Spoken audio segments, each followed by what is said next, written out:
Yes friends, അടുത്ത് നമ്മൾ equity root വഴി എങ്ങനെയൊക്കെയാണ് നമുക്ക് ഫോറിൻ എക്സ്ചേഞ്ച് നമുക്ക് റേസ് ചെയ്യാൻ പറ്റുക നോക്കാം. ഒന്ന് മെയിനായിട്ട് ഡെപ്പോസിറ്റ് റിസിപ്റ്റ് ആണ്. ഓക്കെ, അപ്പോൾ എന്താണ് ഡെപ്പോസിറ്റ് റിസിപ്റ്റ് എന്ന കോൺസെപ്റ്റ് നമുക്കൊന്ന് മനസ്സിലാക്കുന്നത് കേട്ടിട്ടുണ്ടായിരിക്കും. അമേരിക്കൻ ഡെപ്പോസിറ്റ് റിസിപ്റ്റ്, അതുപോലെ തന്നെ ഗ്ലോബൽ ഡെപ്പോസിറ്റ് റിസിപ്റ്റ് എന്നൊക്കെ മുമ്പുള്ള ക്ലാസ്സുകളിലൊക്കെ ഇന്റർമീഡിയറ്റ് ലെവലൊക്കെ ചെറുതായിട്ടെങ്കിലും പഠിച്ചിട്ടുള്ളവരായിരിക്കും അല്ലേ.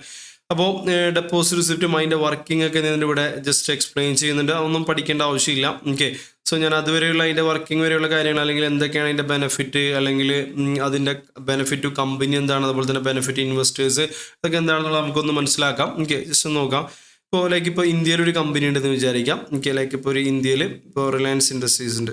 ഓക്കെ, അല്ലെങ്കിൽ ശരിക്കുള്ള തന്നെ ആയിക്കോട്ടെ, ശരിക്കും ഇന്ത്യൻ മാർക്കറ്റിൽ നടന്നത് തന്നെ ആയിക്കോട്ടെ, ഇൻഫോസിസ്. ഓക്കെ, അപ്പോൾ ഇൻഫോസിസ് എന്നുള്ള കമ്പനിക്ക് എന്ത് ചെയ്യണം, ഇന്ത്യൻ കമ്പനിയാണ്. ഇന്ത്യൻ കമ്പനിയുടെ ഈ ഷെയർസ് എന്ത് ചെയ്യണം, അമേരിക്കയിൽ ലിസ്റ്റ് ചെയ്യണം. അമേരിക്കയിലത്തെ സ്റ്റോക്ക് എക്സ്ചേഞ്ച് ആയിട്ടുള്ള സെക്യൂരിറ്റീസ് എക്സ്ചേഞ്ച് കമ്മീഷൻ, SEC എന്ന് പറയും, SEC. ഓക്കെ, അപ്പോൾ അവിടെ എന്ത് ചെയ്യണം, ലിസ്റ്റ് ചെയ്യണം. അപ്പോൾ അതിൻ്റെ ഒരുപാട് കംപ്ലയിൻസുകൾ കാര്യങ്ങളൊക്കെ ഉണ്ട്, ഒരുപാട് ഫോർമാലിറ്റീസ് ഉണ്ട്, ഭയങ്കര ബുദ്ധിമുട്ടാണ്. അപ്പോൾ ഇന്ത്യയിലത്തെ കമ്പനിക്ക് അവിടെ പോയിട്ട് ഷെയർസ് ഇഷ്യൂ ചെയ്ത് അവിടെ ട്രേഡ് ചെയ്യുക, അവിടുത്തെ സ്റ്റോക്ക് എക്സ്ചേഞ്ച് ട്രേഡ് ചെയ്യുക, അവിടുത്തെ ഇൻവെസ്റ്റേഴ്സിന് ഷെയർ ഇഷ്യൂ ചെയ്യുക എന്ന് പറയുന്നത് കുറച്ച് ബുദ്ധിമുട്ടാണ്. അപ്പോൾ ഇന്ത്യൻ കമ്പനിക്ക് എന്ത് ചെയ്യണം, വിദേശ രാജ്യത്ത് ഒരുപാട് ഇൻവെസ്റ്റേഴ്സിൻ്റെ ഒരുപാട് പൈസ ഇരിക്കുന്നുണ്ട്. അപ്പോൾ അവർക്ക് ഫണ്ട് ഇങ്ങോട്ട് റൈസ് ചെയ്യണം. ഓക്കെ, അപ്പോൾ അതിന് വേണ്ടി US കുറച്ച് ഇൻവെസ്റ്റേഴ്സും ഉണ്ട് ഇവിടെ. ഓക്കെ, അപ്പോൾ ഇവിടെ ഇവർക്ക് രണ്ടുപേർക്കും താല്പര്യമുണ്ട്. അതായത് ഇന്ത്യൻ കമ്പനി ആയിട്ടുള്ള ഇൻഫോസിസിന് ഇവർക്ക് എന്ത് ചെയ്യണം, ഷെയർ ഇഷ്യൂ ചെയ്യാൻ താല്പര്യമുണ്ട്. അതായത് തിരിച്ച് ഇവർക്ക് ഈ ഇൻഫോസിസിൻ്റെ ഷെയർസ് വാങ്ങാനും എന്തുണ്ട്, താല്പര്യമുണ്ടെന്ന് വിചാരിക്കുക. പക്ഷേ ഡയറക്റ്റ്ലി ഇതെന്തല്ല പോസിബിൾ അല്ല. ഓക്കെ, അതുകൊണ്ട് തന്നെ നമ്മൾ എന്ത് ചെയ്യുന്നത് വെച്ച് കഴിഞ്ഞാൽ ഒരു ഓവർസീസ് ഡെപ്പോസിറ്ററി ബാങ്ക്, നമുക്കൊരു ഓവർസീസ് ഡെപ്പോസിറ്ററി ബാങ്ക്. കാരണം ഓവർസീസ് എന്ന് പറയാൻ ഉദ്ദേശിക്കുന്നത് ആരെ വെച്ച് ആരുടെ പോയിന്റ് ഓഫ് വ്യൂലാണ്, ഇൻഫോസിസിനെ വെച്ചിട്ടല്ല. കാരണം ഇൻഫോസിസ് ഇന്ത്യൻ കമ്പനിയാണ്, അത് നമ്മൾ അതിനെ വെച്ചിട്ടാണ് പറയുന്നത്. അപ്പോൾ ഇന്ത്യൻ കമ്പനിയായിട്ടുള്ള ഇൻഫോസിസിനെ സംബന്ധിച്ചിടത്തോളം USA ഒരു ബാങ്കാണ്. ദാറ്റ് ഈസ് അതിനെ വിളിക്കുന്നത് ഓവർസീസ് ഡെപ്പോസിറ്ററി ബാങ്ക്. ഓക്കെ, അപ്പോൾ ഈ ഓവർസീസ് ഡെപ്പോസിറ്ററി ബാങ്കിനോട് നമ്മൾ പറയും, നമ്മൾക്ക് ഇങ്ങനെ USA ഫണ്ട് റേസ് ചെയ്യാനൊരു താല്പര്യമുണ്ട്. അപ്പോൾ നിങ്ങൾ അതിൻ്റെ അറേഞ്ച്മെൻറ്റ്സ് കാര്യങ്ങൾ ചെയ്യുന്നു. ഓക്കെ, അപ്പോൾ അവർ പറയും ഓക്കെ, നിങ്ങൾ ഷെയർസ് എന്ത് ചെയ്യാം, ഇൻഫോസിസിൻ്റെ ഷെയർസ് ആർക്ക് ഇഷ്യൂ ചെയ്ത് തരാം, ഓവർസീസ് ഡെപ്പോസിറ്ററി ബാങ്കിന് എന്ത് ചെയ്യാം, ഇഷ്യൂ ചെയ്യുക കാര്യങ്ങൾ. അപ്പോൾ ഇത് നടക്കുന്ന എവിടെയാണ്, ഇന്ത്യയിലാണ് അല്ലേ. അപ്പോൾ അതുകൊണ്ട് നമുക്ക് അതിൻ്റെ കാര്യങ്ങൾ ഇന്ത്യയിൽ നടത്തിയെടുക്കാൻ വേണ്ടിയിട്ട് നമുക്ക് എന്ത് വേണം, ഒരു ഇന്ത്യയിലൊരു ഏജൻറ്റ് വേണം. ആർക്ക്, നമ്മളുടെ ഓവർസീസ് ഡെപ്പോസിറ്ററി ബാങ്കിന്. അപ്പോൾ ഈ ഓവർസീസ് ഡെപ്പോസിറ്ററി ബാങ്ക് ഇന്ത്യയിൽ ആരെ അപ്പോയിൻറ്റ് ചെയ്യും, ഒരു ഡൊമസ്റ്റിക് കസ്റ്റോഡിയൻ എന്ത് ചെയ്യും, അപ്പോയിൻറ്റ് ചെയ്യും. Okay, domestic custodian. Okay, domestic കസ്റ്റോഡിയനെ ഇന്ത്യയിൽ അപ്പോയിൻറ്റ് ചെയ്യും. അപ്പോൾ ഈ ഡൊമസ്റ്റിക് കസ്റ്റോഡിയനെ പ്രത്യേകത എന്ന് വെച്ച് കഴിഞ്ഞാൽ ഈ ഓവർസീസ് ഡെപ്പോസിറ്ററി ബാങ്കിന് വേണ്ടിയിട്ട് ഓക്കെ ഷെയർസ്, ഈ ഇൻഫോസിസിൻ്റെ ഷെയർസ് ആർക്കാണ് കൊടുക്കുക, ഈ ഡൊമസ്റ്റിക് കസ്റ്റോഡിയനാണ് കൊടുക്കുക. അപ്പോൾ ഓവർസീസ് ഡെപ്പോസിറ്ററി ബാങ്കിന് കിട്ടേണ്ട ഷെയർ ആർക്കാണ് കൊടുക്കുക, ഡൊമസ്റ്റിക് കസ്റ്റോഡിയനാണ് കൊടുക്കുക. അപ്പോൾ ഇൻഫോസിസ് ഈ ഷെയർസ് ആർക്ക് കൊടുക്കും, ഡൊമസ്റ്റിക് കസ്റ്റോഡിയന് കൊടുക്കും. അപ്പോൾ വൺസ് ഈ ഡൊമസ്റ്റിക് കസ്റ്റോഡിയൻ്റെ കയ്യിലോട്ട് ഇൻഫോസിസിൻ്റെ ഷെയർസ് കിട്ടിക്കഴിഞ്ഞാൽ ഇതിൻ്റെ ഒരു അക്നോളജ്മെൻറ്റ് ആർക്ക് കൊടുക്കും, നമ്മൾ ഓവർസീസ് ഡെപ്പോസിറ്ററി ബാങ്കിനോട് പറയും ഓക്കെ ഇൻഫോസിസിൻ്റെ ഷെയർസ് എന്ത് ചെയ്തിട്ടുണ്ട്, ആർക്ക് കിട്ടിയിട്ടുണ്ട്, നമുക്ക് കിട്ടിയിട്ടുണ്ട് ഡൊമസ്റ്റിക് കാരണം ഡൊമസ്റ്റിക് കസ്റ്റോഡിയൻ എന്ന പേര് വരുന്നത് തന്നെ ഓക്കെ ഡൊമസ്റ്റിക് വരാനുള്ള കാരണം എന്താണ്, ഇന്ത്യൻ കമ്പനിയായിട്ടുള്ള ഇൻഫോസിസിനെ വെച്ച് നോക്കുമ്പോൾ ഈ ഡൊമസ്റ്റിക് കസ്റ്റോഡിയൻ എവിടെയാണ്, ഇന്ത്യയിലാണ് അല്ലേ. സോ അപ്പോൾ അതുകൊണ്ടാണ് ഡൊമസ്റ്റിക് എന്നുള്ളത് വന്നത്. ഒന്ന് ഇനി കസ്റ്റോഡിയൻ എന്നുള്ളത് വെച്ച് കഴിഞ്ഞാൽ ഈ ഇൻഫോസിസിന്റെ ഷെയർസ് ഓക്കെ ഹോൾഡ് ചെയ്യുന്നത്, കസ്റ്റഡിയിൽ വെക്കുന്ന ആരാണ്, ഈ ഒരു ഡൊമസ്റ്റിക് കസ്റ്റോഡിയൻ ആണ് on behalf of overseas depository bank. അപ്പോൾ വൺസ് ഇവിടെ ഷെയർസ് എന്ത് ചെയ്യാൻ ഇവരെ കയ്യിലോട്ട് വരികയാണെങ്കിൽ ഇവരെന്ത് ചെയ്യും, അതിൻ്റെ ഒരു അക്നോളജ്മെന്റ് ഇൻറ്റിമേഷൻ ആർക്ക് കൊടുക്കും, ഓവർസീസ് ഡെപ്പോസിറ്ററി ബാങ്കിന് കൊടുക്കും. അപ്പോൾ ഈ ഓവർസീസ് ഡെപ്പോസിറ്ററി ബാങ്ക് എന്ന് വെച്ചാൽ ഒരു പുതിയൊരു ഇൻസ്ട്രുമെന്റ്, ഒരു ഇൻസ്ട്രുമെന്റിന്റെ പേരാണ് ADR, American depository receipt. Actually ഈ അമേരിക്കൻ ഡെപ്പോസിറ്റ് റിസിപ്റ്റ് എന്ന് പറയുന്നത് നമ്മൾ ഡെറിവേറ്റീവ് പോലെയാണ്. അങ്ങനെ ഒരു ഈ ADR എങ്ങനെ ഉണ്ടാവുന്നതെന്ന് വെച്ച് കഴിഞ്ഞാൽ ഈ ഇൻഫോസിസിന്റെ 2 or 3 ഷെയറൊക്കെ ഒരുമിച്ച് കൂട്ടിയിട്ടാണ് എന്തുണ്ടാവുന്നത്, ഒരു ADR ഉണ്ടാവുന്നത്. ഓക്കെ, ഫോർ എക്സാമ്പിൾ ഇപ്പോൾ പറയുകയാണെങ്കിൽ ഇപ്പോൾ ഒന്ന് ജസ്റ്റ് ഒരു ന്യൂമറിക്കൽ എക്സാമ്പിൾ തന്നെ എടുക്കുക. ഇപ്പോൾ ഇന്ന് $1 ഈസ് ഈക്വൽ ടു 80 രൂപയാണെന്ന് വിചാരിക്കാം, ഒരു എക്സാമ്പിൾ ആണ് കേട്ടോ. ഓക്കെ, സോ ജസ്റ്റ് $1 80 ആണെന്ന് വിചാരിക്കുക. ഇന്ത്യൻ മാർക്കറ്റിലെ current market price of Infosys എന്ന് പറയുന്നത് ഇന്ത്യൻ മാർക്കറ്റിൽ ഒരു 1600 ആണെന്ന് വിചാരിക്കാം. ഓക്കെ, 1600 രൂപ ആണെന്ന് വിചാരിക്കുക. അപ്പോൾ $1 80 രൂപയാണ്. സോ ഇന്ത്യൻ മാർക്കറ്റിൽ 1600 രൂപയാണ് ഇൻഫോസിസിന്റെ റേറ്റ് എങ്കിൽ ദെൻ ഒരു ഇൻഫോസിസിന്റെ ഷെയർ എത്ര ഡോളറിന് ഈക്വൽ ആണ്, 1600 ഡിവൈഡ് ബൈ 80 അല്ലെ, ഇസ് ഈക്വൽ ടു ഏകദേശം $20 തുല്യമാണ്. ഓക്കെ, $20 തുല്യമാണ്. അപ്പോൾ അങ്ങനെയാണെങ്കിൽ നമ്മൾ ഒരു ADR ഇവിടെ അമേരിക്കയിലെ ഇൻവെസ്റ്റേഴ്സിന് നമ്മൾ ഓരോ ഇൻസ്ട്രുമെൻറ്റും 100 രൂപക്കാണ് എന്ത് ചെയ്യുന്നത് ഇഷ്യൂ ചെയ്യാൻ ഉദ്ദേശിക്കുന്നത്. ഓക്കെ, അപ്പം അങ്ങനെയാണെങ്കിൽ ഒരു ഷെയർ എത്ര USD തുല്യമാണ്? ഒരു 20 USD അല്ലേ. അപ്പോൾ നമ്മൾ ഉദ്ദേശിക്കുന്ന റൗണ്ടഡ് ഫിഗർ ആയിട്ട് 100 രൂപയ്ക്ക് ഇഷ്യൂ ചെയ്യാൻ ഉദ്ദേശിക്കുന്നതെങ്കിൽ നമ്മൾ എന്താ വെച്ചാൽ ഒരു ADRൻ്റെ അകത്ത് 5 ഇൻഫോസിസിൻ്റെ ഷെയർസ് കൊടുക്കും. ഓക്കെ, ഇൻഫോസിസിൻ്റെ ഷെയർസ്. ഓക്കെ, അപ്പോൾ ഒരു ADR ഈക്വൽ ടു എന്താണ്? ഒരു ADR ഈക്വൽ ടു 5 ഇൻഫോസിസിൻ്റെ ഷെയർസ്. അങ്ങനെ ആകുമ്പോൾ 20 × 5 ദറ്റ് ഈസ് $100 ഒരു ADR എന്ത് ചെയ്യുക? ഇഷ്യൂ ചെയ്യുക. അപ്പോൾ ഈ ഓവർസീസ് ഡെപ്പോസിറ്ററി ബാങ്കാണ് ADR എന്നുള്ള ഇൻസ്ട്രുമെന്റ് ആർക്ക് കൊടുക്കുന്നത്? ഈ US ഇൻവെസ്റ്റേഴ്സിന് കൊടുക്കുന്നത്. അപ്പോൾ ഇവർ ഇങ്ങോട്ട് എന്ത് ചെയ്യും? ADR ഇഷ്യൂ ചെയ്യുമ്പോൾ തിരിച്ച് ഈ ഇൻവെസ്റ്റേഴ്സ് എന്ത് ചെയ്യും? ഈ പൈസ കൊടുക്കും. ദറ്റ് ഈസ് $100 ഓരോ ADRന് വെച്ച് കൊടുക്കും. അതിനുശേഷം ഈ പൈസ ഓവർസീസ് ബാങ്ക് ആർക്ക് കൊടുക്കും? ഇൻഫോസിസിന് കൊടുക്കും. അപ്പോൾ ഇൻഫോസിസിന് അങ്ങനെ എന്ത് ചെയ്യാൻ പറ്റും?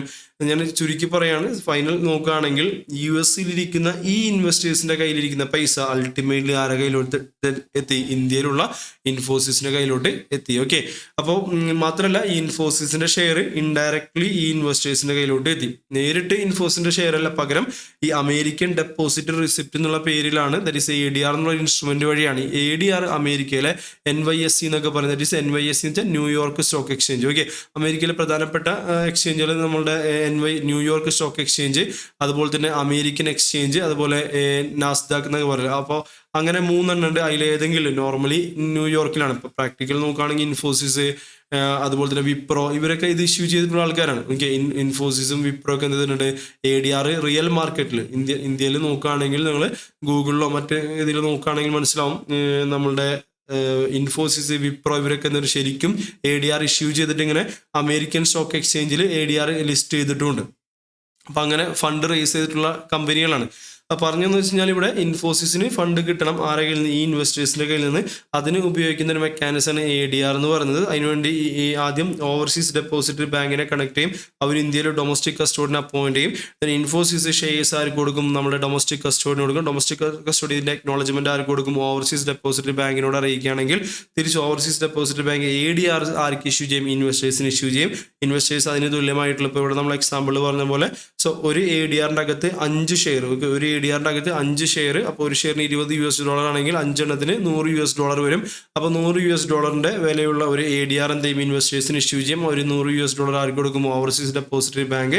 ആ പൈസ ആർക്ക് കൊടുക്കും? ഒരു ഇൻഫോസിസിന് കൊടുക്കും. ഓക്കെ, അപ്പോൾ ഇൻഫോസിസിന്റെ മെമ്പേഴ്സിന്റെ രജിസ്റ്ററിൽ ആരെ പേര് വരുള്ളൂ? ഇൻവെസ്റ്റേഴ്സിന്റെ പേര് വരും ഇല്ല. കാരണം ഇൻഫോസിസ് ആക്ച്വലി ഈ ഒരു ഡെപ്പോസിറ്ററിക്കാണ് എന്ത് ചെയ്തിട്ടുള്ളത്? ഷെയർ ഇഷ്യൂ ചെയ്തിട്ടുള്ളത്. അപ്പോൾ ഡെപ്പോസിറ്ററി ബാങ്കിന്റെ പേര് മാത്രമേ എന്ത് ചെയ്യുള്ളൂ? ഇൻഫോസിസിന്റെ ഏതിൽ വരുള്ളൂ? ഷെയർ ഹോൾഡേഴ്സിന്റെ ലിസ്റ്റിൽ വരുള്ളൂ. ഇനി ഇവർക്ക് ഇവിടെ ലിക്വിഡിറ്റി ഉണ്ടെന്ന് വെച്ചാൽ അതെ, ഈ ADR എന്താണ്? മാർക്കറ്റിൽ ട്രേഡബിൾ ആണ്, നെഗോഷ്യബിൾ ഇൻസ്ട്രുമെന്റ് ആണ്, അല്ലെങ്കിൽ ലിസ്റ്റഡ് ആണ്. ഓക്കെ, അപ്പോൾ നമ്മൾ സ്റ്റോക്ക് എക്സ്ചേഞ്ചിൽ, ന്യൂയോർക്ക് സ്റ്റോക്ക് എക്സ്ചേഞ്ച് പോലുള്ള സ്റ്റോക്ക് എക്സ്ചേഞ്ചിൽ ലിസ്റ്റഡ് ആയതുകൊണ്ട് തന്നെ ഈ അമേരിക്കയിലത്തെ ഇൻവെസ്റ്റേഴ്സിന് എന്ത് ചെയ്യാൻ പറ്റും? അവിടെ അത് ട്രേഡ് ചെയ്തിട്ട് ഓക്കെ അതിന്റെ പ്രോഫിറ്റ് എടുക്കാനും കാര്യങ്ങളൊക്കെ എന്ത് ചെയ്യാൻ പറ്റും? ഇന്ത്യയിൽ സാധാരണ ഷെയർ മാർക്കറ്റിൽ ഷെയർ ട്രേഡ് ചെയ്യുന്ന പോലെ ADR എന്താണ്? അവിടെ ട്രേഡ് ചെയ്യുന്നതാണ്. ഓക്കെ, അതാണ് ഇതിൻ്റെ ഒരു സമ്മറി എന്ന് പറഞ്ഞാൽ. ഈ ഒരു കോൺസെപ്റ്റ് വെച്ച് നമുക്ക് വായിക്കുകയാണെങ്കിൽ ഈസി ആയിട്ട് മനസ്സിലാവും. ഓക്കെ, അപ്പോൾ തിരിച്ച് ഇങ്ങോട്ട് വരാം. സോ അപ്പോൾ ഇവിടെ ഇപ്പം ഞാൻ ഡിസ്കസ് ചെയ്ത കാര്യങ്ങളാണ്. ഇവിടെ അതിൻ്റെ എന്താണ് ഡെപ്പോസിറ്റ് റിസിപ്റ്റ് എന്നും അതിൻ്റെ വർക്കിങ്ങും കാര്യങ്ങളൊക്കെ പറയുന്നത്. ഓക്കെ, ഇനി അടുത്തത് സ്പോൺസേഡ്, അൺസ്പോൺസേഡ്. ജസ്റ്റ് MCQ ലെവലിൽ അറിഞ്ഞിരുന്നാൽ മതി. നിങ്ങൾ ഒരുപാട് ഡീപ്പായിട്ടൊന്നും പഠിക്കുന്നു വേണ്ട, ജസ്റ്റ് അറിഞ്ഞിരിക്കുക. അൺസ്പോൺസേഡ് എന്ന് പറഞ്ഞു കഴിഞ്ഞാൽ ഒരു എന്താ പറയുക, ബേസ്ഡ് ഓൺ ദി നമ്മളൊരു എഗ്രിമെന്റ്, ഫോർമൽ എഗ്രിമെന്റ് ഒന്നും വെക്കാതെ on the base of the demand, ആ ഒരു പർട്ടിക്കുലർ കമ്പനിക്ക് നല്ല ഷെയർ ഇൻവെസ്റ്റേഴ്സിന് നല്ല ഡിമാൻഡ് ഉണ്ടെങ്കിൽ പ്രത്യേകിച്ച് എഗ്രിമെന്റ് എന്ന് വെക്കുക. കാരണം ഈ എഗ്രിമെന്റ് കാര്യങ്ങളൊക്കെ വെക്കുമ്പോൾ എന്ന് വെച്ച് കഴിഞ്ഞാൽ US എന്ന് പറഞ്ഞാൽ നമ്മളെ രാജ്യത്തും ഒരുപാട് റെസ്ട്രിക്ഷൻസും ഫോർമാലിറ്റീസ് ഒക്കെ ഉണ്ട് അല്ലേ. SEBI ഒക്കെ നല്ല റെഗുലേറ്റഡ് ഒക്കെ തന്നെയാണെങ്കിലും അതിനേക്കാളൊക്കെ ഒരുപാട് റെഗുലേറ്റഡ് ആണ് US മാർക്കറ്റ് എന്ന് പറയുന്നത്. ഫോർ എക്സാമ്പിൾ ഇപ്പോൾ സെക്യൂരിറ്റീസ് എക്സ്ചേഞ്ച് കമ്മീഷൻ സെക് നമ്മൾ പറയും അല്ലേ. നമ്മൾ US GAAP എന്ന് പറയും, US generally accepted accounting principles. അപ്പോൾ ഇതിൻ്റെയൊക്കെ ഫോർമാലിറ്റീസ് ഒരുപാടുണ്ട്. നമ്മൾ ഇന്ത്യൻ അക്കൗണ്ടിങ്ങുമായിട്ട് മാച്ച് അല്ല US അക്കൗണ്ടിങ് സിസ്റ്റം. അപ്പോൾ അതുകൊണ്ട് അതിനെ മാച്ച് ആക്കുന്ന ഒരുപാട് കാര്യങ്ങൾ. അതുപോലെ തന്നെ US സ്റ്റോക്ക് എക്സ്ചേഞ്ചിന്റെ റെഗുലേഷൻസ് കാര്യങ്ങളൊക്കെ എന്തെങ്കിലും കംപ്ലീറ്റ് ചെയ്യണം. ഭയങ്കര ഫോർമാലിറ്റീസ് ഭയങ്കര കൂടുതലാണ്. അമേരിക്ക എന്ന് പറയുന്ന രാജ്യത്തിന്റെ റെസ്ട്രിക്ഷൻസ് റെഗുലേഷൻസ് അങ്ങനെയാണ്. ഈവൻ ലാസ്റ്റ് വീക്കിൽ നിങ്ങൾ ന്യൂസ് കേട്ടിട്ടുണ്ടാവും, ഇപ്പോൾ ജസ്റ്റ് ഗൂഗിളിലോ അല്ലെങ്കിൽ യൂട്യൂബിലൊക്കെ അടിച്ചു നോക്കിയാൽ നമുക്ക് കാണാൻ പറ്റും. ഇന്ത്യയിൽ നിന്ന് പോയ മാംഗോടെ എക്സ്പോർട്ട് ചെയ്തിട്ട് അമേരിക്കൻ പോർട്ടിൽ അത് റിജക്ട് ചെയ്ത് കുറച്ച് കെമിക്കൽ കണ്ടന്റിന്റെ അത്യാവശ്യം കെമിക്കൽ കണ്ടന്റിന്റെ അളവ് കൂടുതലാണെന്ന് പറഞ്ഞിട്ട് നിയർലി 4.5 കോടി രൂപയുടെ 17-15 ഷിപ്മെന്റ് ഒക്കെ എന്ത് ചെയ്തു മൊത്തത്തിൽ റിജക്ട് ചെയ്തു. അപ്പൊ ഇന്ത്യൻ എക്സ്പോർട്ടേഴ്സിന് 4.5 കോടി രൂപയാണ് അതിലുണ്ടാവുന്ന നഷ്ടം എന്ന് പറഞ്ഞു. ഒന്നും ചെയ്യാൻ പറ്റില്ല, തിരിച്ചിങ്ങോട്ട് കൊണ്ടുവരാനും പറ്റില്ല. അപ്പോൾ അത് US മാർക്കറ്റിന്റെ ഒരു പ്രത്യേകത. US മാർക്കറ്റ് അതെന്ത് ചെയ്യുന്നതാണ്, അവരുടെ ഫോർമാലിറ്റീസ് അല്ലെങ്കിൽ അവരുടെ റിക്വയർമെന്റ്, അവർ പറഞ്ഞിട്ടുള്ള അളവുകൾ ഉണ്ടല്ലോ, കെമിക്കൽ കണ്ടന്റ് അതിനേക്കാൾ കൂടുതൽ വന്നു കഴിഞ്ഞ് കഴിഞ്ഞാൽ അവരെ റെഗുലേറ്ററി എന്തെങ്കിലും അത് എന്ത് ചെയ്യുന്നില്ല, അനുവദിക്കുന്നില്ല. ദെർഫോർ അത് മൊത്തത്തിൽ റിജക്ട് ചെയ്ത് ഇതിനെ അവിടെ ചെന്ന് നശിപ്പിക്കുകയും വേണം. എനിക്ക് അതിന്റെ കംപ്ലീറ്റ് ലോസ് ആർക്ക് വരും, എക്സ്പോർട്ടർക്ക് വരും. എനിക്ക് അപ്പോൾ പറഞ്ഞതെന്ന് വെച്ച് കഴിഞ്ഞാൽ അപ്പോൾ ഒരു എക്സാമ്പിൾ പറയുന്നതാണ്. ഇപ്പോൾ ആ ഒരു മാർക്കറ്റിൻ്റെ ഇത് നമ്മളിപ്പോൾ ഇമ്പോർട്ട് എക്സ്പോർട്ടിൽ അവിടെ ഇമ്പോർട്ട് ചെയ്യുന്ന സാധനങ്ങളുടെ ക്വാളിറ്റി അവർ നിന്നുണ്ട്, അവർക്ക് സ്റ്റാൻഡേർഡ്സ് ഉണ്ട്, കാര്യങ്ങളുണ്ട്, അത് വെച്ചിട്ട് അവർ നോക്കും. അതേപോലെ തന്നെ ഇപ്പോൾ ഇന്ത്യയിലെ ഒരു കമ്പനി അവിടെ പോയിട്ട് ലിസ്റ്റിംഗ് അല്ലെങ്കിൽ എന്ത് ചെയ്യുകയാണെങ്കിൽ ഈ ADR കാര്യങ്ങളൊക്കെ ഇഷ്യൂ ചെയ്യുമ്പോൾ അവിടെ ഒരുപാട് കംപ്ലയിൻസ് ഉണ്ട്. ഓക്കെ, സെക്യൂരിറ്റി എക്സ്ചേഞ്ച് കമ്മീഷൻ പറയുന്ന ഫോർമാലിറ്റീസ് ഒക്കെ ഒരുപാട് നമ്മൾ കംപ്ലൈ ചെയ്യേണ്ടി വരും. അപ്പോൾ അത് കുറവുള്ള, അതായത് അത്രയും കംപ്ലയൻസ് ഇല്ലാത്ത ഒരു മെത്തേഡാണെന്ന് പറയുന്നത് അൺസ്പോൺസേർഡ് എന്ന് പറയുന്നത്. പിന്നെ സ്പോൺസേർഡിൽ തന്നെ നമുക്ക് വന്നിട്ട് പിന്നെ 3 ലെവലുണ്ട്, 3 ലെവൽ ഓഫ് സ്പോൺസേർഡ്. അപ്പോൾ ലെവൽ 1, ലെവൽ 2, ലെവൽ 3 എന്നൊക്കെ പറയുമ്പോൾ ലെവൽ കൂടുന്തോറും അതിന്റെ കംപ്ലയൻസ് എന്തെയും കൂടും. അപ്പോൾ വലിയ വലിയ കമ്പനികൾക്ക് എല്ലാ ഫോർമാലിറ്റീസും കംപ്ലൈ ചെയ്യുന്നതുകൊണ്ട് മാത്രമേ ലെവൽ 2, ലെവൽ 3 ഒക്കെ ചെയ്യാൻ പറ്റൂ. ലെവൽ 1 ആണെങ്കിൽ കുറച്ച് എളുപ്പമാണ്. ഓക്കെ, അപ്പോൾ നമുക്ക് ഫസ്റ്റ് എന്താണ് അൺസ്പോൺസേർഡ് മനസ്സിലാക്കുക.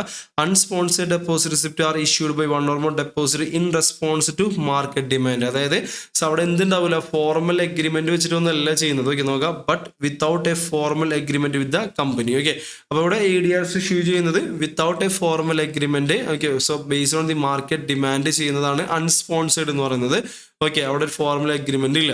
ഓക്കെ, നേരെ മറിച്ച് രണ്ടാമത്തതാണ് സ്പോൺസേർഡ്. സോ സ്പോൺസേർഡിന്റെ പ്രത്യേകത വെച്ച് കഴിഞ്ഞാൽ 1 deposit appoint by the company under deposit agreement. Okay, അപ്പോൾ സ്പോൺസേർഡ് ഡെപ്പോസിറ്ററി ഇതിലാണെങ്കിൽ, ഡെപ്പോസിറ്റ് റിസിപ്റ്റിലാണെങ്കിൽ there will be a formal agreement. അപ്പോൾ ആ ഒരു വ്യത്യാസം മാത്രം അറിഞ്ഞിരിക്കുക. Unsponsored there will be no formal agreement, സ്പോൺസേർഡിൽ ഫോർമൽ എഗ്രിമെന്റ് ഉണ്ടായിരിക്കും. ഇനി ലെവൽ 1 വരുമ്പോൾ ലെവൽ 1 കുറച്ചും കൂടി എളുപ്പമാണ്. അതായത് ഏറ്റവും സിംപ്ലസ്റ്റ് ആണ്. ഇതിൻ്റെ അകത്ത് ഏറ്റവും സിംപ്ലസ്റ്റ് മെത്തേഡ് ലെവൽ 1 ആയിരിക്കും. കാരണം വെച്ച് കഴിഞ്ഞാൽ ഞാൻ നേരത്തെ പറഞ്ഞ പോലെ company does not have to comply with the US generally accepted accounting principles. So US securities exchange കമ്മീഷന്റെ സെക്, നമ്മൾ സെബി എന്ന് പറയുന്ന പോലെ US സെക്ക്. അപ്പോൾ അവരുടെ റെഗുലേഷൻസ് ഒന്നും എന്ത് ചെയ്യേണ്ട, അധികം നമ്മൾ കംപ്ലൈ ചെയ്യേണ്ട ആവശ്യമില്ല ലെവൽ 1 വരുമ്പോൾ. നേരെ മറിച്ച് നമ്മൾ കൂടുതൽ ഇതിലോട്ട് ഫോർമാലിറ്റീസ് ലെവൽ 2, ലെവൽ 3 ആണെങ്കിൽ നമുക്ക് ഒരുപാട് ഫണ്ട് റേസിങ് കാര്യങ്ങളൊക്കെ ചെയ്യണമെന്നുണ്ടെങ്കിൽ, അവിടെ ലിസ്റ്റഡ് ഒക്കെ ആക്കണമെന്നുണ്ടെങ്കിൽ നമ്മൾ എന്ത് ചെയ്യേണ്ടി വരും, ലെവൽ 2, ലെവൽ 3 അപ്പോൾ ഏറ്റവും ബേസിക് ആയിട്ടുള്ള ലെവൽ 1, ലെവൽ 2, ലെവൽ 3 എന്ന് പറയുമ്പോൾ കൂടുതൽ അഡ്വാൻസ്ഡ് ആയിട്ടായി. ഓക്കെ, സോ അപ്പോൾ നമുക്ക് അവിടെ US ലിസ്റ്റ് ചെയ്യണം, അവിടെ നിന്ന് ക്യാപിറ്റൽ റേസ് ചെയ്യണം, സ്പോൺസേർഡ് ഇതിലൂടെ ചെയ്യണമെന്നുണ്ടെങ്കിൽ ദെൻ നമ്മൾ ഇതിലോട്ട് മാറി ലെവൽ 2, ലെവൽ 3 പോകേണ്ടി വരും. അപ്പോൾ അതിനനുസരിച്ച് എന്ത് ചെയ്യുന്നത്, നേരത്തെ പറഞ്ഞ different SEC registration reporting plus adherence to US GAAP. Okay, അപ്പോൾ നമ്മൾ US generally accepted accounting principles comply ചെയ്യേണ്ടി വരും. സോ നമ്മളിവിടെ നാട്ടിൽ സെബി പറയുന്നത് പോലെ US സെക് പറയുന്ന എല്ലാ കണ്ടീഷൻസും, എല്ലാ റെഗുലേഷൻസും, എല്ലാ റിക്വയർമെന്റ്സും, റിപ്പോർട്ടിംഗ് ഡിസ്ക്ലോഷർ കാര്യങ്ങളൊക്കെ കംപ്ലൈ ചെയ്യേണ്ടി വരും. അപ്പോൾ ഫോർമാലിറ്റീസ് കൂടുതലാണ് ലെവൽ 2, ലെവൽ 3 ADR. ജസ്റ്റ് എന്താണെന്ന് അറിഞ്ഞിരിക്കുക. ഇനി ഈ ഒരു ADR ഒക്കെ തന്നെ നമുക്ക് 144A എന്നുള്ള, അതായത് US റെഗുലേഷൻ ആണ് 144A എന്നുള്ളത്. അതുവഴി പ്രൈവറ്റ് പ്ലേസ്മെന്റ് ആയിട്ടും ചെയ്യാൻ പറ്റും. പബ്ലിക്കലി ലിസ്റ്റിംഗ് അല്ലാതെ private through the private placement of deposit receipt ചെയ്യുന്നതിന് വിളിക്കുന്ന പേരാണ് 144A എന്ന് പറയുന്നത്. ഓക്കെ, അപ്പോൾ ജസ്റ്റ് MCQന് എന്താണ് സ്പോൺസേർഡ്, എന്താണ് unsponsored. Unsponsored means without formal agreement, sponsored with formal agreement. Then അതിലെ സ്പോൺസേർഡ് 3 ലെവലിനകത്ത് ലെവൽ 1 സിംപ്ലസ്റ്റ് മെത്തേഡ് വിത്തൗട്ട് അധികം റിക്വയർമെന്റ്സ് ഒന്നും ഇല്ല. ലെവൽ 2, ലെവൽ 3 ആകുമ്പോൾ ഡിഫറെന്റ് രജിസ്ട്രേഷൻ സെക്കിന്റെ രജിസ്ട്രേഷൻ റിക്വയർമെന്റ്സും ഫോർമാലിറ്റീസും കൂടും. അതുപോലെ തന്നെ US GAAP കംപ്ലയൻസ് ഒക്കെ എന്തെങ്കിലും കൂടും. ഓക്കെ, അപ്പോൾ അതൊന്ന് അറിഞ്ഞിരിക്കാം. ഇനി നമ്മൾ നേരത്തെ പറഞ്ഞ പോലെ അമേരിക്കൻ ഡെപ്പോസിറ്ററി റിസിപ്റ്റ് ഇന്ത്യൻ മാർക്കറ്റിൽ ആക്ച്വലി റിയൽ ലൈഫിൽ നമ്മൾ സംഭവിച്ചിട്ടുള്ളതാണ്. ഇൻഫോസിസ്, അതുപോലെ തന്നെ Wipro, ICICI, HDFC, doctor Reddy labs ഇങ്ങനെയുള്ള കമ്പനികളൊക്കെ എന്ത് ചെയ്തിട്ടുണ്ട്, ഈ അമേരിക്കൻ ഡെപ്പോസിറ്റ് റിസിപ്റ്റ് ഇഷ്യൂ ചെയ്തിട്ടുണ്ട്. അതിന്റെ മെക്കാനിസമാണ് നമ്മൾ ഓൾറെഡി നേരത്തെ എക്സ്പ്ലെയിൻ ചെയ്തത്, അതൊന്ന് മനസ്സിലാക്കാം. ഓക്കെ, അപ്പോൾ ജസ്റ്റ് ഇതൊന്നും എന്ത് ചെയ്യുക, നേരത്തെ ഞാൻ പറഞ്ഞ പോലെ ഇവിടുത്തെ കമ്പനികൾക്ക് ഫോറിൻ ഇൻവെസ്റ്റേഴ്സിന് നിന്ന് ഫണ്ട് റേസ് ചെയ്യാൻ വേണ്ടിയാണ് ഇത് ഉപയോഗിക്കുന്നത്. അതുവഴി നമ്മളെ ഈ ഒരു ADRs ഒക്കെ തന്നെ ആക്റ്റീവ്ലി ട്രേഡഡ് ആണ് US-ലെ ഏതെങ്കിലും മേജർ മാർക്കറ്റിൽ, ലൈക്ക് NYSE എന്ന് വെച്ചാൽ New York stock exchange, American exchange, Nasdaq, ഇവിടെ എവിടെയെങ്കിലൊക്കെ എന്തായിരിക്കും ഇത് ലിസ്റ്റഡ് ആയിരിക്കും, ട്രേഡിംഗ് ആയിരിക്കും. മിക്കതൊക്കെ ന്യൂയോർക്ക് സ്റ്റോക്ക് എക്സ്ചേഞ്ച്, ഇപ്പോൾ ഈ ഇൻഫോസിസും ഇവരൊക്കെ ന്യൂയോർക്ക് സ്റ്റോക്ക് എക്സ്ചേഞ്ചിലാണ് ട്രേഡ് ചെയ്യുന്നത്. ഓക്കെ, ഇനി നമുക്ക് പഠിക്കാനുള്ളത്, എക്സാം പോയിന്റ് ഓഫ് വ്യൂ പഠിക്കാനുള്ളത്, വാട്ട് ആർ ദ അഡ്വാൻറ്റേജസും ലിമിറ്റേഷൻസും. ഇമ്പോർട്ടൻറ്റ് ക്വസ്റ്റ്യൻ ആണ്, അറിഞ്ഞിരിക്കുക. സോ അഡ്വാൻറ്റേജ് ഓഫ് ADR എന്ന് പറഞ്ഞാൽ നമുക്കറിയാം, ഇന്ത്യൻ കമ്പനിക്ക് US നമ്മുടെ രാജ്യത്തിനൊക്കെ അപേക്ഷിച്ച് ഒരുപാട് ലോകത്തിൻ്റെ എക്കോണമിയിൽ വളരെ ഡെവലപ്ഡ് ആയിട്ടുള്ള രാജ്യങ്ങളാണ്. അപ്പോൾ അവിടുത്തെ ക്യാപിറ്റൽ അവൈലബിലിറ്റി എന്താണ് കൂടുതലാണ്. അപ്പോൾ അവിടെ നിന്ന് നമുക്ക് ലാർജ് ക്യാപിറ്റൽ നമുക്ക് റേസ് ചെയ്യാനായിട്ട് പറ്റും. അപ്പോൾ ആക്സസ് ടു ലാർജ് ക്യാപിറ്റൽ, അതുപോലെ തന്നെ ഫോറിൻ എക്സ്ചേഞ്ച് നമുക്ക് എന്ത് ചെയ്യാൻ പറ്റും, നമുക്ക് ഏൺ ചെയ്യാൻ പറ്റും. ഏൺ മീൻസ് ഇവിടുന്ന് ക്യാപിറ്റൽ റേസ് ചെയ്യാൻ പറ്റും ഫോറിൻ എക്സ്ചേഞ്ച് രൂപത്തിൽ. ഇനി ഇവിടെ ഇൻവെസ്റ്റേഴ്സ് എന്ന് പറയുന്നത്, അല്ലെങ്കിൽ ഷെയർ ഹോൾഡേഴ്സ് എന്ന് പറയുന്നത് US-ലെ ഇൻവെസ്റ്റേഴ്സ് ഇൻഡിവിജ്വലി അല്ല, പകരം നമ്മൾ ആ ഡെപ്പോസിറ്ററി ബാങ്കിനാണ് നമ്മൾ എന്ത് ചെയ്യുന്നത്, ഷെയർസ് ഇഷ്യൂ ചെയ്യുന്നത്. അതുകൊണ്ട് തന്നെ നമുക്ക് ഷെയർ ഹോൾഡിംഗ് പാറ്റേണിൽ വലിയ ചേഞ്ചസ് വരുന്നില്ല. കാരണം ഓരോരുത്തർക്കും എന്ത് ചെയ്യുന്നില്ല, ഷെയർ കൊടുക്കുന്നില്ല. ഓക്കെ, അപ്പോൾ അതുകൊണ്ടാണ് ഇവിടെ no change in the shareholding pattern. പിന്നെ കമ്പനി ഇപ്പോൾ നമ്മൾ ഇൻഫോസിസ് ഒക്കെ ഇതുപോലെ ADR ഒക്കെ ചെയ്തെന്ന് പറയുമ്പോൾ തന്നെ നമുക്കൊരു ഗുഡ് വില്ലാണ്, അല്ലെ, ഒരു റെക്കഗ്നിഷൻ, ഗ്ലോബൽ എന്ന് പറയുമ്പോൾ ഒരു റെക്കഗ്നിഷൻ കുറച്ച് കൂടുതലാണ്. Increase recognition for the company. നമ്മൾ ലുലു ഗ്രൂപ്പ് കഴിഞ്ഞ് കുറച്ച് നാൾ മുമ്പ് തന്നെ നമ്മൾ അബുദാബി സ്റ്റോക്ക് എക്സ്ചേഞ്ചിൽ ലിസ്റ്റ് ചെയ്ത സമയത്തൊക്കെ അവരുടെ റെപ്യൂട്ടേഷനും ഒരു പബ്ലിക് ഇമേജ് കുറച്ച് കൂടുതലായിരിക്കും കമ്പനിയുടെ. ഓക്കെ, അപ്പോൾ പറഞ്ഞത് നമ്മൾ ഗ്ലോബൽ മാർക്കറ്റിലോട്ടൊക്കെ നമ്മുടെ എൻട്രി വരുമ്പോൾ നമുക്കൊരു ഇൻക്രീസ് റെക്കഗ്നിഷൻ എന്തെങ്കിലും ഉണ്ടായിരിക്കും. അതുപോലെ തന്നെ എക്സ്ചേഞ്ച് റേറ്റ് റിസ്ക് വരുന്നില്ല. കാരണം ഇന്ത്യൻ കമ്പനി നോർമൽ രൂപത്തിൽ ഇന്ത്യയിൽ ഡിവിഡൻഡ് എങ്ങനെയാണോ കൊടുക്കുന്നത് അതേ രൂപത്തിൽ തന്നെ ഇന്ത്യൻ റുപ്പിയിലൊക്കെ തന്നെയാണ് ഡിവിഡൻഡും കാര്യങ്ങളൊക്കെ ചെയ്യുന്നത്. പിന്നീട് അത് ഓവർസീസ് ഡെപ്പോസിറ്ററി കമ്പനിയാണ് അത് കളക്ട് ചെയ്ത് അതിനെ ഡോളറിലാക്കിയിട്ട് അമേരിക്കയിലത്തെ ഇൻവെസ്റ്റേഴ്സിന് കൊടുക്കുന്നത്. അപ്പോൾ ഇന്ത്യൻ കമ്പനിയായിട്ടുള്ള ഇൻഫോസിനെ സംബന്ധിച്ചിടത്തോളം അവിടെ എക്സ്ചേഞ്ച് റേറ്റ് റിസ്കോ കാര്യങ്ങളൊന്നും വരുന്നില്ല എന്നുള്ളതാണ്. അതുകൊണ്ട് നോ എക്സ്ചേഞ്ച് റേറ്റ് റിസ്ക്. അപ്പോൾ ഈ ഒരു 5 അഡ്വാൻറ്റേജ് ഒന്ന് അറിഞ്ഞിരിക്കാം. ഡിസഡ്വാൻറ്റേജ് എന്ന് പറഞ്ഞു കഴിഞ്ഞാൽ നമുക്കറിയാം ഇതിൻ്റെ ഫോർമാലിറ്റീസ് കൂടുതലാണ്. ഇപ്പോൾ നിങ്ങൾ സ്പോൺസേർഡ് ലെവൽ 2 ലെവൽ 3 ഒക്കെ ചെയ്യുകയാണെങ്കിൽ ഇതിൻ്റെ കംപ്ലീറ്റ് ഫോർമാലിറ്റീസ് ചെയ്യാനായിട്ട് നമുക്ക് ഹ്യൂജ് എമൗണ്ട് എക്സ്പെൻസ് വരും. അപ്പോൾ ഹൈ കോസ്റ്റ് ഓഫ് ഇഷ്യൂ. അതുപോലെ തന്നെ ഒരു 10 ലക്ഷം രൂപയ്ക്കോ അല്ലെങ്കിൽ 1 ലക്ഷം രൂപയ്ക്കോ ഒന്നും വേണ്ടി നമ്മൾ ഇങ്ങനത്തെ ഒരു ഇഷ്യൂ ചെയ്യാൻ പറ്റില്ല. നമ്മൾ കോടികളുടെ സോ 10,000 കോടി അങ്ങനെയുള്ള ഹ്യൂജ് എമൗണ്ട് ആയിരിക്കും നമ്മൾ ഇഷ്യൂ സൈസ് വരേണ്ടത്. So requirement of large size of issue. പിന്നെ നേരത്തെ പറഞ്ഞു second securities exchange commission US ഗാപ്പിൻ്റെ ഒക്കെ കംപ്ലൈൻസ് ഭയങ്കര സ്ട്രിക്റ്റ് ആണ്. നമ്മൾ സാധാരണ ചെറിയ ഒരു കംപ്ലൈൻസ് അല്ല നമുക്ക് എന്ത് ചെയ്യുന്നത് വരുന്നത്. അപ്പോൾ അതുകൊണ്ട് തന്നെ US കംപ്ലൈൻസ് സ്ട്രിക്റ്റ് ആയതുകൊണ്ട് സ്ട്രിഞ്ചന്റ് കംപ്ലൈൻസ് റിക്വയർമെന്റ്സ് ആണ് നമ്മുടെ ADRന്റെ ലിമിറ്റേഷൻസ് ആയിട്ട് വരുന്നത്. ഓക്കെ, ഇനി എന്താണ് GDR എന്ന് നോക്കുക, ഗ്ലോബൽ ഡെപ്പോസിറ്റ് റിസിപ്റ്റ്. നമ്മൾ എന്താണോ ADR എന്ന് പഠിച്ചത്, ഇവിടെ നമ്മളിപ്പോൾ പറഞ്ഞ എക്സാമ്പിളിൻ്റെ അകത്ത് ഇൻഫോസിസ് എവിടുത്തെ ഇൻവെസ്റ്റേഴ്സ് നിന്ന്, അമേരിക്കയിലത്തെ ഇൻവെസ്റ്റേഴ്സ് അല്ലെ, US-ലെ ഇൻവെസ്റ്റേഴ്സ് ആണ് നമ്മൾ എന്ത് ചെയ്തത് ADR പഠിച്ചത്, US ഇൻവെസ്റ്റേഴ്സ് അല്ലെ. നേരെ മറിച്ച് അതർ ദാൻ US ആണെങ്കിൽ എസ്പെഷ്യലി യൂറോപ്യൻ രാജ്യങ്ങൾ, സോ യൂറോപ്പ്, ഫ്രാൻസ്, മറ്റ് രാജ്യങ്ങൾ, അല്ലെങ്കിൽ പെട്ട UK, സോ അപ്പോൾ അങ്ങനത്തെ രാജ്യങ്ങളിൽ നിന്ന് ക്യാപിറ്റൽ റേസ് ചെയ്യുന്നുണ്ടെങ്കിൽ സോ അപ്പോൾ അതിനെ വിളിക്കുന്ന പേരാണ് ഗ്ലോബൽ ഡെപ്പോസിറ്റ് റിസിപ്റ്റ്. ഒരുപാട് വേറെ പഠിക്കാനൊന്നുമില്ല. എന്താണോ അമേരിക്കൻ ഡെപ്പോസിറ്റ് റിസിപ്റ്റിൽ പഠിച്ച സെയിം കാര്യങ്ങൾ തന്നെ അവിടെ എന്തായിരുന്നു, അമേരിക്കയിലത്തെ ഇൻവെസ്റ്റേഴ്സിൽ നിന്ന് US ഡോളറിലാണ് നമ്മൾ ഇഷ്യൂ ചെയ്തത്, USA-യിലത്തെ ഇൻവെസ്റ്റേഴ്സിനാണ് നമ്മൾ ADR ഇഷ്യൂ ചെയ്തത് അല്ലേ. അതിന് പകരം ഒരു ഇന്റർനാഷണൽ അതർ ദാൻ US വരുമ്പോഴാണ് നമുക്ക് എന്ത് വരുന്നത്, GDR വരുന്നത്. ഇന്ത്യൻ മാർക്കറ്റിൽ ശരിക്കും GDR ഇഷ്യൂ ചെയ്തുള്ള കമ്പനികളാണ് റിലയൻസ്, അതുപോലെ തന്നെ ടാറ്റ മോട്ടോഴ്സ്, L&T, ഭാരതി എയർടെൽ, സ്റ്റേറ്റ് ബാങ്ക് ഓഫ് ഇന്ത്യ, ഇവരൊക്കെ എന്ത് ചെയ്തിട്ടുണ്ട്, ശരിക്കും GDR ഗ്ലോബൽ മാർക്കറ്റിൽ ഇഷ്യൂ ചെയ്തിട്ടുണ്ട്. GDRന്റെ പ്രത്യേകത, GDR നമുക്ക് ഗ്ലോബലി ആയതുകൊണ്ട്, അതർ ദാൻ US ആയതുകൊണ്ട് നമുക്ക് പൗണ്ടിൽ ഇഷ്യൂ ചെയ്യാം, യൂറോയിൽ, ഈവൻ ഡോളറിൽ, US ഡോളറിലും ഇഷ്യൂ ചെയ്യാം. അപ്പോൾ അതൊരു ഇമ്പോർട്ടൻറ്റ് പോയിന്റ് തന്നെയാണ്. GDRും വേണമെങ്കിൽ അതിൻ്റെ denomination എന്തിലായിരിക്കാം, USD-ലായിരിക്കാം.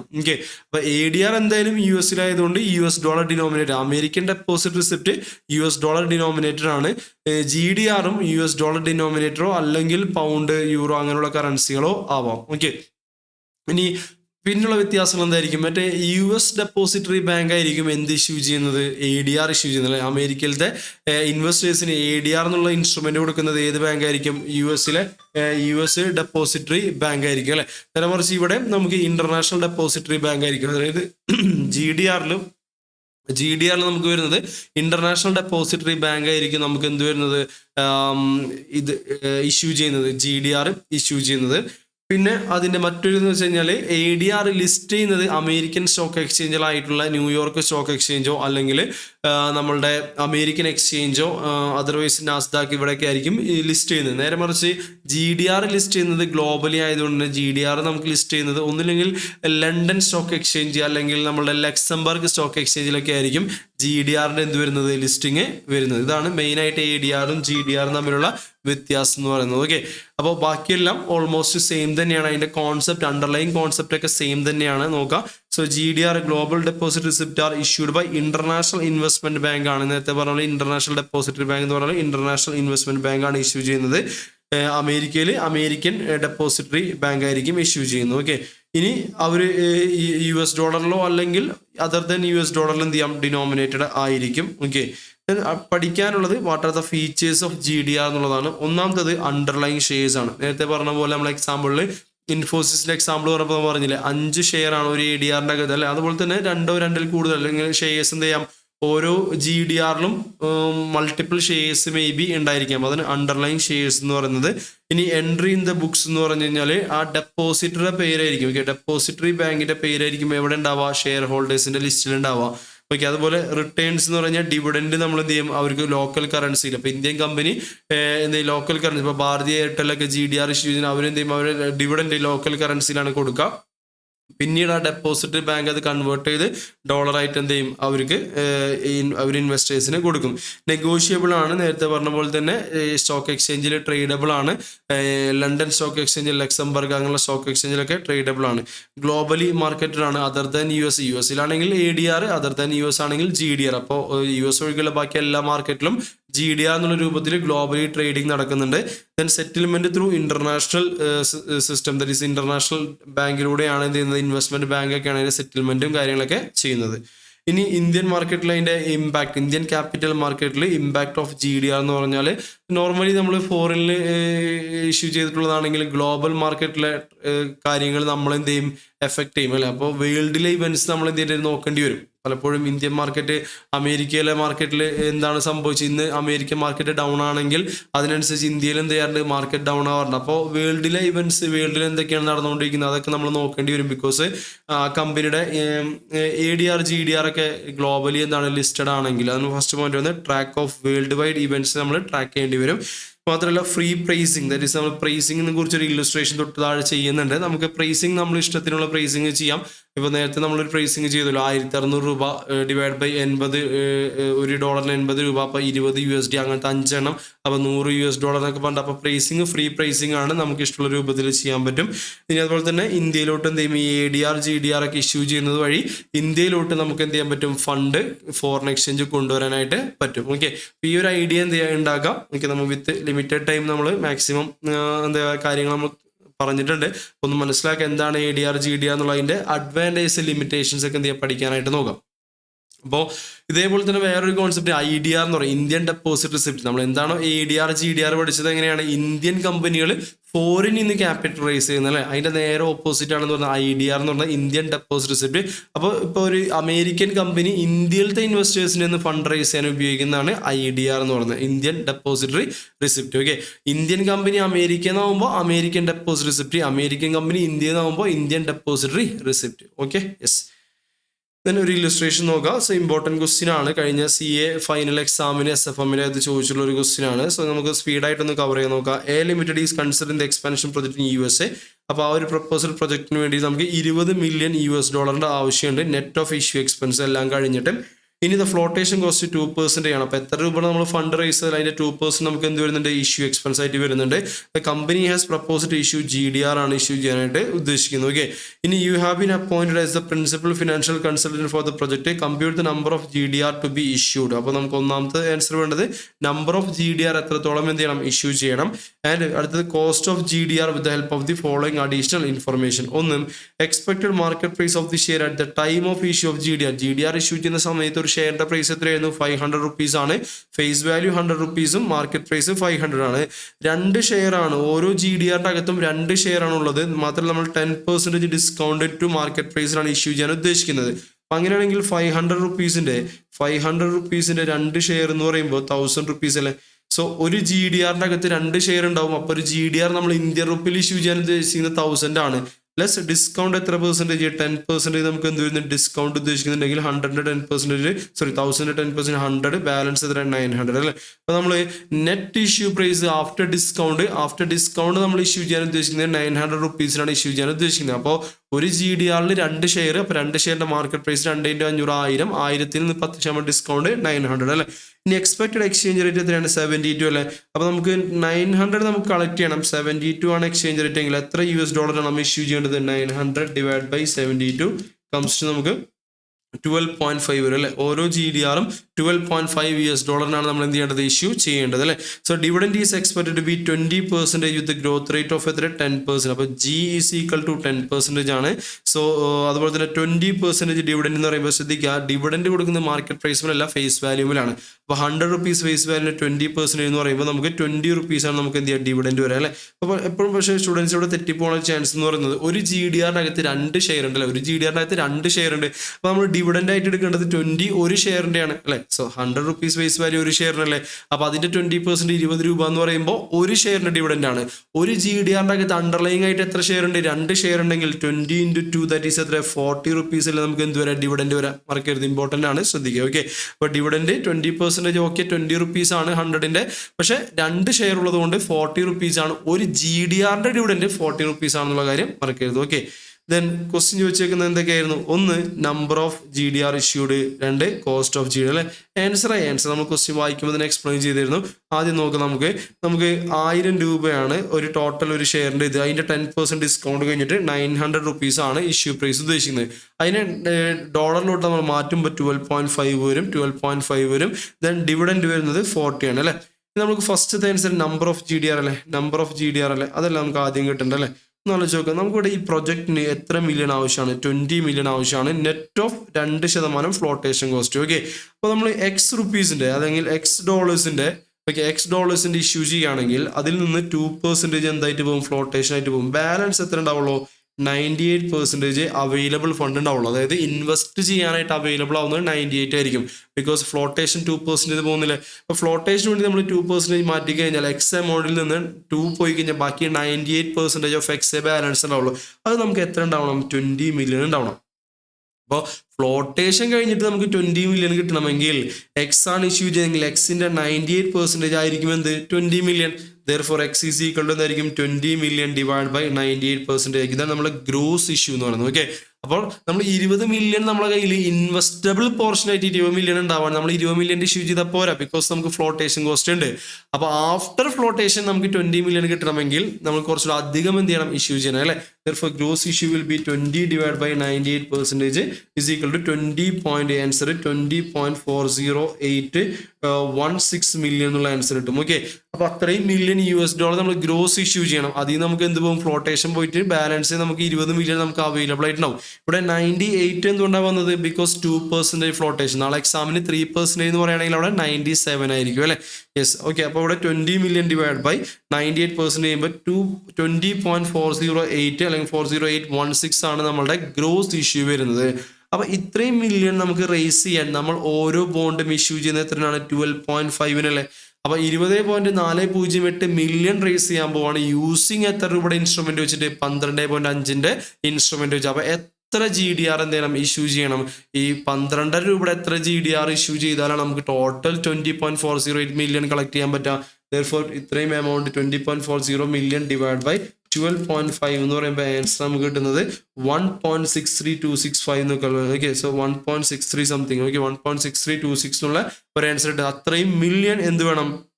Okay, number of GDRs issue ചെയ്യണം. കാരണം ഇത്രയും ഇതിനെ 12.5 കൊണ്ട് മൾട്ടിപ്ലൈ ചെയ്താലേ നമുക്ക് എന്ത് കിട്ടുള്ളൂ? ഈ ഒരു ആൻസർ കിട്ടുള്ളൂ. ഓക്കെ, സോ ഇത്രയും നമ്പർ ഓഫ് GDR ഇഷ്യൂ ചെയ്താലാണ് ഓരോ GDRും ഇത്രയും മില്യൺ GDR 1.6326. അപ്പോൾ റൗണ്ടിങ്ങിന്റെ എഫക്ട് ഉണ്ടായിരിക്കും. ഓക്കെ, സോ 1.6 നിങ്ങൾക്ക് വേണമെങ്കിൽ ഫുൾ നമ്പർ ആയിട്ട് എഴുതാട്ടോ. അതാണ് കുറച്ചും കൂടെ പെർഫെക്റ്റ് ആൻസർ എന്ന് പറഞ്ഞത്. മില്യൺസ് ഒഴിവാക്കിയിട്ട് എന്ത് ചെയ്യുക? ഫുൾ ആൻസർ എഴുതുകയാണെങ്കിൽ കുറച്ചും കൂടെ നല്ലതാണ്. ഓക്കെ, അപ്പോൾ 1.6326 അത്രയും മില്യൺ GDR ഇഷ്യൂ ചെയ്യണം 12 രൂപയുടെ. 12 രൂപ മീൻസ് $12 അത്രയും ഇഷ്യൂ ചെയ്താലാണ് നമുക്ക് എന്ത് ചെയ്യുള്ളൂ? 20.40816 മില്യൺ ഗ്രോസ് ഇഷ്യൂ നമുക്ക് ചെയ്യാനായിട്ട് പറ്റുള്ളൂ. അപ്പോൾ നമ്പർ ഓഫ് GDRന്റെ ആൻസർ ആയില്ലേ. ഓക്കെ അല്ലേ?